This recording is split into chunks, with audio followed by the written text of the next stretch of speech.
दोस्तों, मैं AK ओझा नमस्कार करता हूं आप सभी को। आज हम बहुत ही कठिन दौर से गुजर रहे हैं। कोरोना वायरस का संक्रमण सुरसा की तरह मुंह फैलाए हुए जिस तरह से बहुत ही अधिक वेग से हमारी ओर बढ़ता चला जा रहा है, आम लोगों को अपना शिकार बना रहा है।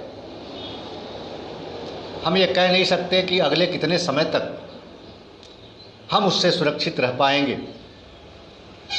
हमारी सुरक्षा किस प्रकार से हो पाएगी। मैं ऐसा इसलिए कह रहा हूँ कि पिछले 1 वर्ष तक इस बुरे दौर से गुजरने के बाद भी अकल्पनीय एक बहुत बड़े लंबे लॉकडाउन को पार करने के बाद भी आज हमारी स्थिति ये है कि कहीं या तो कोरोना टेस्टिंग नहीं हो पा रही है, टेस्टिंग हो गई, अगर कोई व्यक्ति कोरोना पॉजिटिव पाया जाता है तो हॉस्पिटल्स में इलाज के लिए उसे बेड मुहैया नहीं कराया जा पा रहा। बेड मिल गया और वाण ना करे, इस वायरस के अत्यधिक संक्रमण के कारण किसी की मृत्यु हो जाती है तो श्मशान के सामने 8-8, 10-10 घंटे लंबी लाइनें लगानी पड़ती हैं। जगह नहीं मिल रही, लकड़ी नहीं मिल रही। ये मैं नहीं कह रहा, ऐसी सूचनाएं तमाम समाचारों से प्राप्त हो रही हैं। तो जिस बुरे दौर से हम गुजर रहे हैं, इसमें जब शासन और प्रशासन हमारी सुरक्षा के लिए, हमारे आर्थिक स्थिति को, हमारी रोजी रोटी का ध्यान रखने के लिए जिसको हमने सत्ता में बैठाया,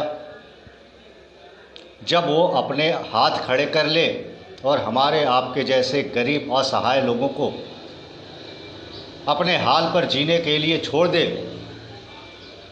तो हमारी ये जिम्मेदारी बनती है कि हम स्वयं अपने परिवार की, अपने समाज की सुरक्षा के लिए खड़े हो जाएं। हम ऐसा कुछ भी ना करें जिससे हमारे स्वास्थ्य को नुकसान पहुंचे और हमारे कारण पड़ोसी परिवार के लोग इस खतरनाक वायरस से संक्रमित हो जाएं। इसके लिए जो भी ज़रूरी पड़ता है, जान पड़ता है, हमें वो कदम उठाने चाहिए। मास्क नाक और मुंह के सामने हमेशा रहना चाहिए जब भी हम घर के बाहर निकलें। अन्य औषधियाँ जिसके कारण हमारी इम्यूनिटी बढ़ सके उसका सेवन करना चाहिए और दूसरों को भी सलाह देना चाहिए कि आप इस वायरस से डरिए। दोस्तों,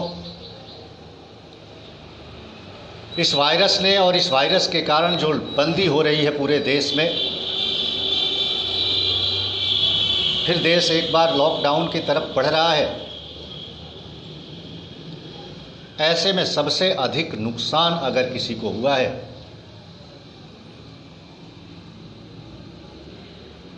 तो वो छोटे दुकानदार, मजदूर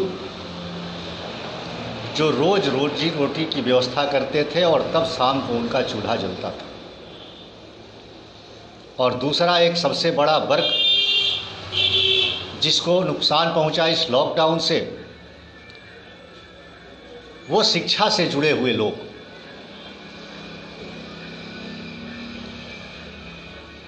शिक्षा, छात्र और शिक्षक तीनों एक दूसरे से अलग अलग हो गए। सरकारों ने तो बच्चों को प्रमोट कर दिया, आपका वर्ष बर्बाद नहीं होगा। लेकिन मुझे ये नहीं समझ में आ रहा कि पिछले वर्ष का जो पाठ्यक्रम था जिसको पढ़ने के बाद उसे अगले क्लास में पहुंचना था, प्रोन्नति प्राप्त करनी थी, वो पाठ्यक्रम उस बच्चे ने नहीं पढ़ा, उसके कारण उसका जो शैक्षणिक ह्रास हुआ उसकी भरपाई वो कैसे कर पाएगा?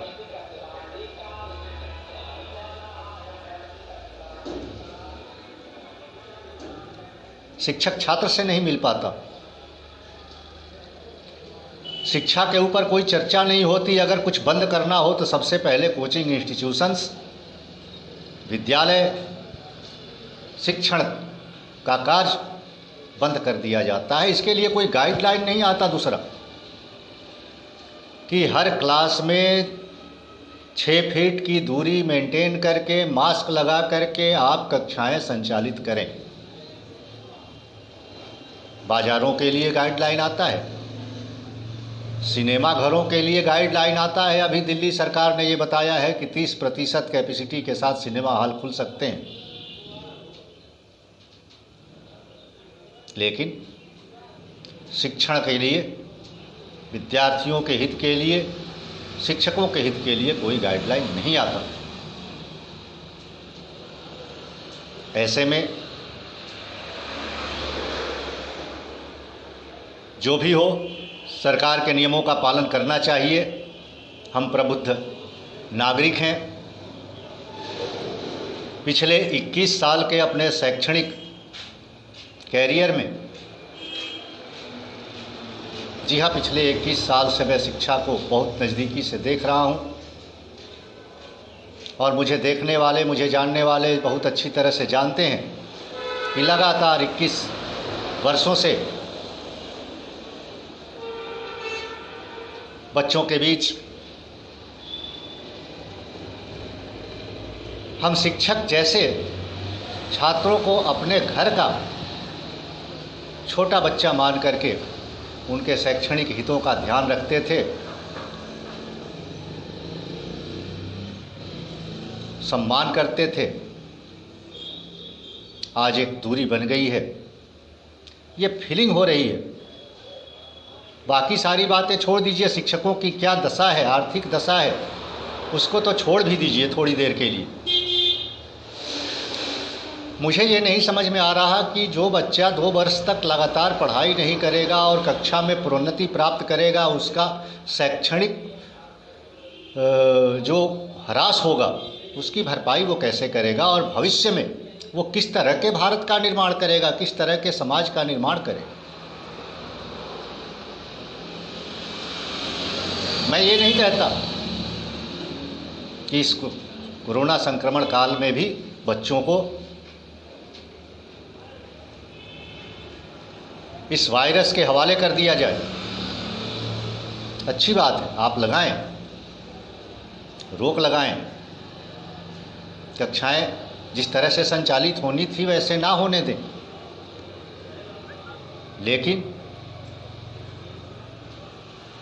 शिक्षा बच्चों को मिल पाए, उनके पाठ्यक्रम उनको समझाए जा सकें, वो एक सिलेबस का गैप जो बन रहा है वो ना बन पाए। सरकार को भी और हमें भी इसका ध्यान रखना चाहिए कि वो कौन सी व्यवस्था की जाए कि वर्चुअल क्लास के माध्यम से ही हम बच्चों को अच्छी तरह से पढ़ा लिखा सकें, उनके संपर्क में रह सकें। खैर, शासन और प्रशासन के द्वारा ऐसी कोई सुविधा मिल पाएगी ये मैं नहीं मानता। इसलिए खास करके मैं सभी अभिभावकों, सभी छात्र छात्राओं और अपने शिक्षक मित्रों से हाथ जोड़कर ये प्रार्थना करता हूँ कि नियम अगर हम तोड़ेंगे तो ये अच्छी बात नहीं। हम नियम को का पालन किस तरह से किया जाए ये बच्चों को सिखाते हैं। हाँ, हम अपनी आवाज़ बुलंद कर सकते हैं लेकिन नियमों का पालन करते हुए। फिर ऐसे में बच्चों का नुकसान ना हो, इसके लिए जब टेक्नोलॉजी हमारे पास है तो हमें वर्चुअल क्लास अरेंज करने पड़ेंगे। पिछले वर्ष से ही मैंने फिजिक्स के लिए ऑनलाइन और रिकॉर्डिंग वीडियो के माध्यम से बच्चों तक पहुंचने का पूरा प्रयास किया। और आप सभी से मैं आग्रह करूंगा कि आप सभी भी एक प्रयास करें, क्योंकि सरकार कुछ सुनने वाली नहीं है, सरकार कुछ करने वाली नहीं है। जब रोगियों के लिए नहीं कर पाती तो हमारे लिए क्या करेगी, बच्चों के लिए क्या करेगी। ऐसे में मैं सभी शिक्षकों को ये आग्रह करूंगा आप सभी से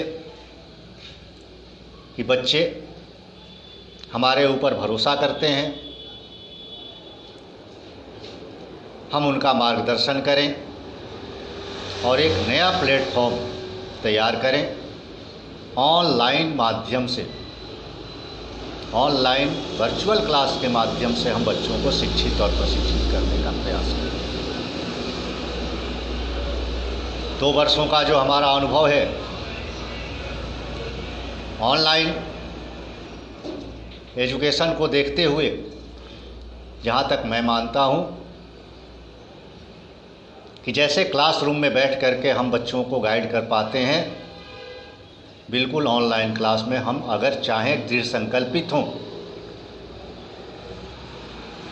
तो अपने बच्चों को उसी तरह से देख सकते हैं। इसलिए जब तक इस वायरस का संक्रमण ख़त्म नहीं होता, और ये कहना थोड़ा अजीब लगता है कि मुझे ऐसा नहीं लगता कि ये वायरस दुनिया से इतनी जल्दी चला जाएगा। जिस तरह से सेकेंड वेव आई और पहले वर्ष की अपेक्षा बहुत ज़्यादा दर से ये लोगों को संक्रमित कर रही है, मुझे नहीं लगता कि बहुत शीघ्र इसका इलाज होना है। इसलिए हमें इस कोरोना वायरस के साथ जीने की कला सीखनी पड़ेगी। स्वास्थ्य ही जीवन है साथियों, इसलिए स्वस्थ रहना है, सुरक्षित रहना है और रोजी रोटी की व्यवस्था करते हुए सभी को अपना काम करना है। इसलिए जितना ज़्यादा से ज़्यादा हो सके, जो भी टेक्नोलॉजी हमारे पास है, जो भी तकनीक हमारे सामने है आज के समय में, हमें उसका उपयोग करना चाहिए और बच्चों का नुकसान कम से कम हो, इसके लिए हमें आगे बढ़ना चाहिए। हम अपनी आवाज़ उठाते रहें, हम ये मांग करते रहें कि सरकारें हमें गाइडलाइन प्रोवाइड कराएं, जिसके माध्यम से हम अपनी क्लासें अरेंज कर सकें, बच्चे पढ़ाई कर सकें, सोशल डिस्टेंसिंग को मेंटेन करते हुए, मास्क लगा करके।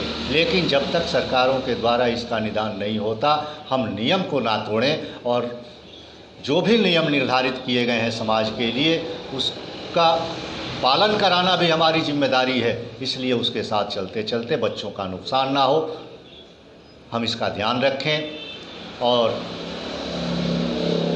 एक ऑनलाइन प्लेटफॉर्म का सहयोग लें, बच्चों के साथ जुड़ें, शिक्षा के साथ जुड़ें, क्योंकि शिक्षा, शिक्षक और विद्यार्थी जब तक एक साथ रहेंगे तभी समाज की उन्नति है, तभी देश की उन्नति है। जब इन तीनों में दुराव हो जाएगा तो समाज का कुछ नहीं हो सकता। इसलिए मैं आप सभी से फिर एक बार ये आग्रह करूँगा कि आप सभी लोग ऑनलाइन क्लास से जुड़ें। और मैं एक और आपको सलाह देना चाहता हूँ कि अगर किसी को, जो हमारे नए शिक्षक बंधु हैं, नए विद्यार्थी हैं, जिनको ऑनलाइन क्लासेज अरेंज करने में परेशानी होती है, वो एक दूसरे से सलाह ले सकते हैं। मैं दावा करता हूँ कि बच्चों को, आपको कोई परेशानी नहीं होगी। शुरुआत दिक्कत होती है किसी चीज़ की, लेकिन जब हम वही काम लगातार करने लगते हैं तो वो हमारे लिए आसान हो जाता है। और बच्चे अपने घर पर रहें, सुरक्षित रहें, उनकी पढ़ाई चलती रहे, इसकी व्यवस्था हमें करनी पड़ेगी। क्योंकि सरकार न बच्चों की सुनने वाली है, न शिक्षा की सुनने वाली है, न शिक्षक की सुनने वाली है। हमें कदम बढ़ाना पड़ेगा और इस उम्मीद के साथ कि हम सभी बहुत जल्द इस नए प्लेटफॉर्म पर आएंगे। और तब तक, जब तक क्लासेस, हमारी क्लासरूम की कक्षाएं सुचारू रूप से नहीं चलने लगे, हम किसी भी तरह से अपने बच्चों को शिक्षा से अलग नहीं होने देंगे। नमस्कार, धन्यवाद।